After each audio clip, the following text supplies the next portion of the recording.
மைட்டோசிஸ்ன்னு சொல்லுவாங்க. ஸோ இது வந்து பார்த்தீங்க அப்படின்னாக்கா, அப்போ அந்த மாதிரி இருக்கிறவங்களுக்கு கண்டிப்பா நம்ம இதோடைய அடுத்த இதுக்கு போகாம, மத்த இடத்துல வராம, இல்ல இருக்கிறதோடைய சைஸ கம்மி பண்றதுக்கு கண்டிப்பா நம்ம சிகிச்சை குடுத்தே ஆகணும்.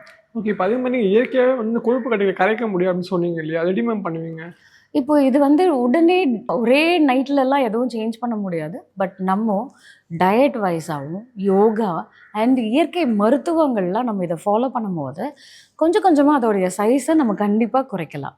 முக்கியமா இப்போ இந்த மாதிரி இப்போ ரிஸ்ட்லலாம் இருக்குன்னு வைங்க. கரெக்ட்டா அந்த எலும்பு மேல இருக்கும். ஸ்கின் டைட்டா இருக்கும்போது, இது போட்டு அழுத்தும்போது, அது அவங்களுக்கு வலியை ஏற்படுத்தலாம். ஸோ அது நிரம்ப அழுத்தும்போது தான் நமக்கு அந்த வலியே ஏற்படும். ஸோ அப்படி இருக்கும்போது நம்ம அத கண்டிப்பா குறைச்சு தான் ஆகணும். ஸோ அப்ப அந்த மாதிரி நேரத்தில இயற்கை மருத்துவத்தில என்னென்ன சொல்லுவோம் அப்படின்னு கேட்டிங்கன்னா, இந்த பெரிய நெல்லிக்கா இருக்குல்ல, அதோடைய சாறு ரெகுலரா நம்ம எடுத்துக்கிறது. விட்டமின் சி ரொம்பவே நல்லது. அதே மாதிரி எலுமிச்சை பழ சாறும் ரொம்பவே நல்லது.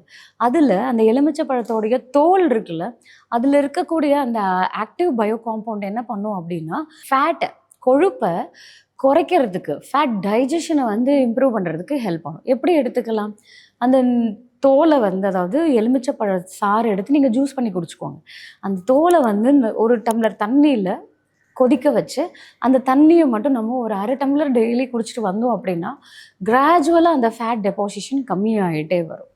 அதே மாதிரி நாட்டு கமலா, அந்த நாட்டு கமலாவுடைய தோல் அத வந்து வெயில்ல நல்லா காய வச்சுட்டு, அந்த தோல நல்லா நம்ம பவுடர் பண்ணிட்டோம் அப்படின்னாக்கா, அத ஜஸ்ட் ஒரு 1/2 ஸ்பூன் அளவுக்கு வெந்நீர்ல கலந்து நம்ம குடிக்கலாம்.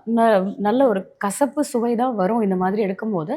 இது ஈவன் ரத்த குழாயில இருக்கக்கூடிய அடைப்ப நீக்கிறதுக்கு கூட இது ஹெல்ப் பண்ணும்.